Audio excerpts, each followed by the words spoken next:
Hello everyone, I am Laurent Celerier. I am in charge of technology and marketing within Orange Cyberdefense, and it's a great pleasure to welcome you for this last session of this morning together. Previously, we had the opportunity to speak about the trends on the threat. We spoke also about how we detect those threats, and at the end, how we manage this huge transformation that is transition to the cloud. In addition to that, we had the opportunity to have the Cyber Command from France with us this morning. And now, for this last session, the purpose is to show that we, as Orange Cyberdefense, but also we, with you, our customers and partners, we have a collective responsibility to secure the cyberspace. When you secure your own company, you are contributing to secure the entire cyberspace. At the opposite, if you don't secure your own company, your own security products, or your own digital life, you are not only putting you at risk, but the wider cybersecurity ecosystem. So to speak about that, I'm really happy to welcome Alina. Alina is in charge of the cybercrime unit, and Robinson is head of incident response team, and we will have some discussion together this morning. So my first question is to you, Alina. We speak a lot about phishing. Phishing, I would say, is a nightmare for many of our customers. And could you explain us, how do you see this threat and what do you do for the customers, but also for the wider community, having in mind that according to Google, more than 2 million of URL were considered at the origin of phishing attacks.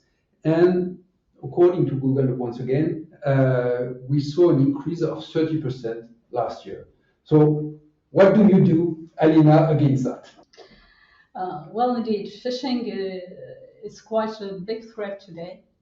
We work on this type of threat with several of our customers, and we've worked for 15 years on this part, on different sides. So we are going to work with the customers related to the phishing cases that are going to target their trademarks, their logos, etc. But we are also going to treat other type of phishing cases that are going to target their employees by default. So starting from there, we did something a couple of years ago, and we put in place an initiative, which is Phishing Initiative, which is a website that can be used by everybody, so everybody can contribute to this, which is a very nice thing. It's a collaborative tool. It's a collaborative tool for everybody around the world, well, in France mainly today, because we know that companies are a target, but actually the real target is the end user by default. So we want the end users to contribute to this part, and we want to protect them as much as possible. So what my team does is that they are going to take into account these phishing cases, and they are going to notify them to Google, to Microsoft, in order for those websites to be blacklisted. And once they are blacklisted, list other people that are going to go onto those websites. They are just going to see a flag that this is malevolent. So this initiative helps a lot of people today. So just to have an idea, in 2021, we had more than 80,000 submissions. And among those submissions, 1 out of 2 was a phishing website. And if you take into account the environment we're in, because mainly most of these websites are related to phishing cases that target French people. So you have a very big increase of the number of phishing cases that target France and the around world that speaks French by default. So 40,000 phishing cases is very much today, if we take into account the several, let's just say hundreds that were 10 years ago. And you told us that there is an increase of quantity of phishing. Yeah. Do you see also an increase in the quality of the phishing? Of course, of course. There is indeed an increase. And we can see by default that the fraudsters are going to use several types of templates that, let's just say, the companies use by default. So, for example, when you're going to do a marketing campaign, we know that most of the phishing campaigns are going to go through email. So the fraudsters are going to cap that. They are going to see the marketing emails that you are going to send, and they are going to use the same pattern by default in order to be able and to be certain that they are going to target very quickly the several customers, several end users you have. So indeed, there is an increase in the way they are doing, and they are adapting very fast. Also, if, for example, you are going to do a change on a website, if, for example, it's a phishing case that is going to use your trademark, your logo, etc., and is going to target your end users, we can see that indeed they are going to change their phishing kits also very quickly. So they are going to adapt. Just like we do, let's just say, on the software market, they are going to adapt very quickly in order to be certain that their phishing campaign is going to last and is going to be out there, is going to target as much as customers as possible.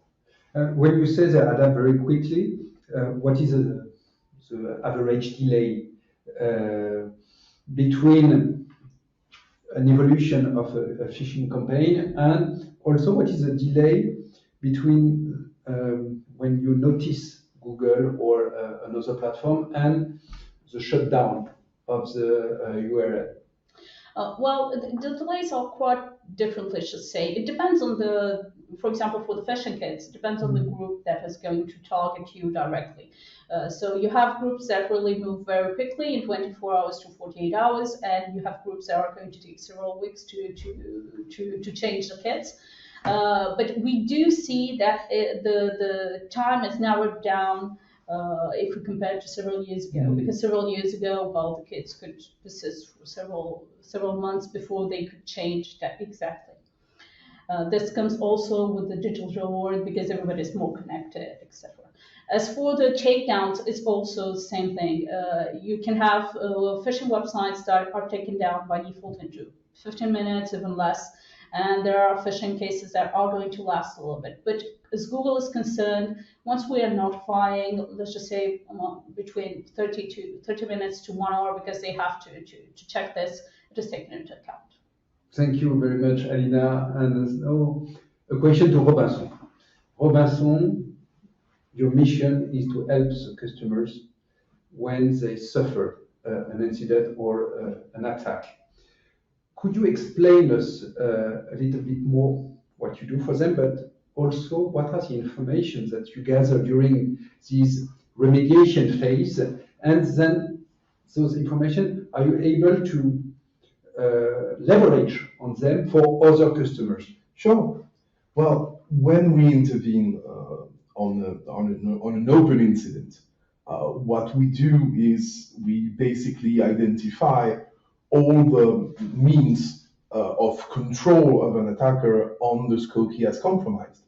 And then we work with the customer to sever those command and control links to make sure that the administrators of the victim are now the only administrators of the information system. And so now that we have this visibility on the attacker infrastructure, we can share this visibility with other detection teams, for instance, the cybersecurity or in Cyberdefense, to basically raise the cost of the attack. It's not even, in my point of view, protecting more customers, is burning a part of the attacker infrastructure. And so now he has to compromise other machines and obtain these IP addresses. And sure, you can, right now, an IP address is something that is almost free for an attacker. And we have seen active attacks, or at least active IPs remaining active for months, if not years, doing malicious scanning of the internet, and even doing brute force attack. In a few cases, we are even able to go one step further, which is, for instance, which is identifying more of the infrastructure than what is exposed to us. For instance, in one not phishing, but email fraud case, we've seen the attacker actually create a domain name that is typo squatting the victim's domain name so that they can move the conversation away from the legitimate address. And once we started digging into who had registered the domain, we saw that, and we saw that through the various trust circles that we are part of. We saw that the threat actor had actually registered thousands of domain names, all of them seemingly typo squatting a victim. So we passed this information along, one to the various certs, so that they could notify victims of fraud that a fraudster had registered a domain, typo squatting them, and they had registered it in the last hours. So there is an ongoing fraud that we don't see, but they could.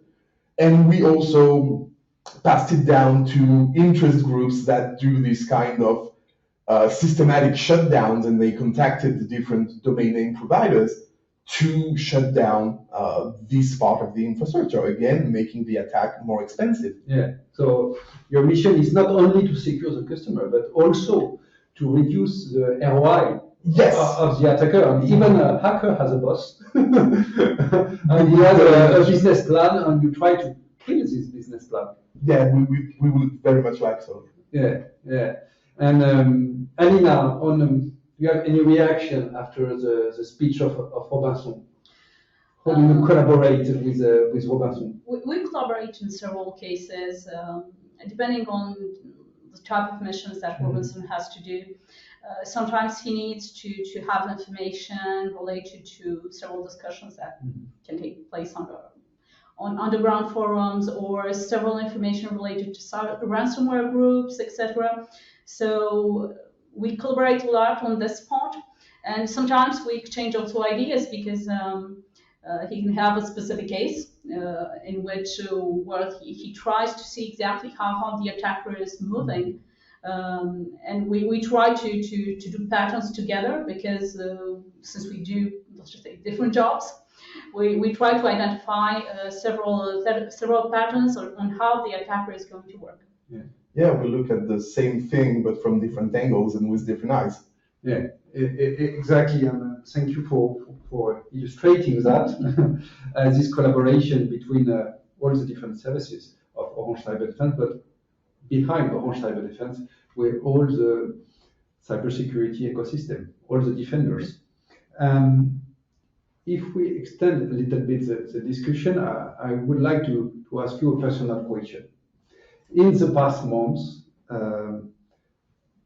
we suffer a major crisis with the COVID, and we did some initiatives within Orange Cyberdefense during this period, and I would like to ask you, Alina, and after that, Robinson, what are you the most proud of? What is the action that you consider was the most helpful for the entire community? Well, we did some actions indeed that were related to the pandemic, but not only to the pandemic part. I believe the thing we can be proud of is the fact that we are training people for this, let's just say, in the cybersecurity world.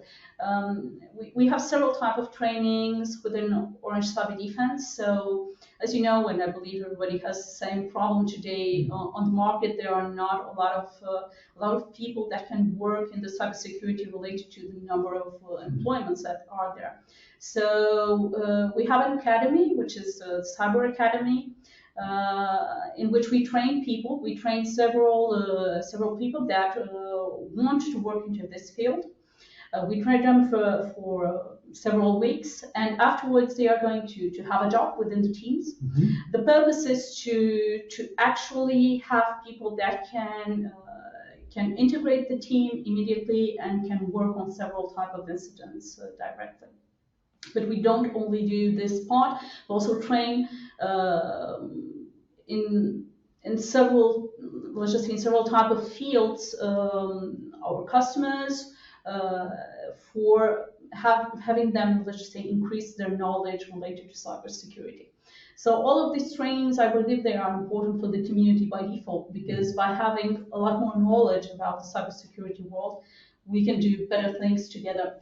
For sure. And it's only for young people or not only? No, not only. Not only.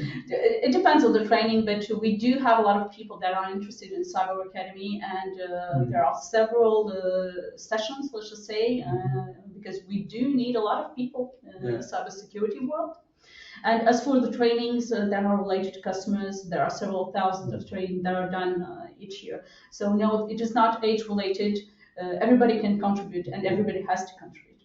And if I may, there is something that is very interesting, is that we are training people that are possibly not IT specialists, are coming from the industry, from the bank, so they are business oriented, and we give them cybersecurity training, and the combination of those two skills are really the most effective, I would say. Indeed. Well, yes, it's true, because I mean the cybersecurity is not, we can't afford to have cybersecurity as a field of specialists for specialists anymore. Everybody has to have some conscience of how to be safe, or how to have a posture that is proportionate to the threat of being on the internet. And getting back to your intro, actually, it is important to realize that there is a cyber version of the broken windows theory, in that if you don't actually protect what you put on the internet, and this means cybersecurity team, but this also means developers. And to have the budget to hire developers, you have to have business people who are aware of the fact that you need to secure your application, because if you put an insecure application on the internet, or if you just spin up a VM to do some testing, and the VM's user and password is admin, and you forget about it, then you actually passively contribute to cyber criminality. But back to COVID and what we did and what makes us proud. Well, we've helped hospitals that got ransomware during COVID, and who clearly didn't need this kind of annoyance, and in addition to just saving lives. And this is something that me and my team, we've been immensely proud about. So it's a nice way to help and to give back in some way to the health professionals that have been saving us. The other thing that really made us proud during the pandemic is the fact that we were able well, basically we had more work than we ever had before during the pandemic. And this is because of organization, because everybody moving, let's say, breaking out the office and moving to remote work created opportunities for attackers to exploit the newly created connections, but also to exploit the fact that your security team is not in the office in front of the screens anymore, and that everybody is running around in lockdown trying to figure out how to work. And we were able to face the challenge and realize it. And this is, again, a good thing. Yeah. Even incident responders were in home office during the pandemic. Yes, incident responders and SOC operators, everybody was at home. And while this may have impacted the threat agents in some measure, well, they were quicker to recover than the rest of the business. Yeah, for sure. And I think that the digital was a little bit the life jacket of the societies during those past months, and you were part of this life jacket. So thank you very much, Alina and Robinson. As a conclusion, I would like to share with you a quote from Saint-Exupéry. Saint-Exupéry is a famous French author, and he told us that everyone is responsible for everyone. Everyone is solely responsible. Everyone is solely responsible for everyone. And I think it's a good conclusion for our session about the way we contribute to build a safer digital society. We really thank you for your presence this morning with us, and I hope this session was interesting for you. I suggest you to visit now our lobby, and you will see different stands. One on managed detection and response, one on SASE, Secure Access Service Edge, one also on cloud security. Once again, it's a big topic, and especially on securing Office 365 from Microsoft, and one also on OT security, the next big thing. And we have the chance to have our internal hackers, ethical hackers that are doing some demos. So please enjoy our lobby, and thank you for your trust, and we see you soon. Bye-bye.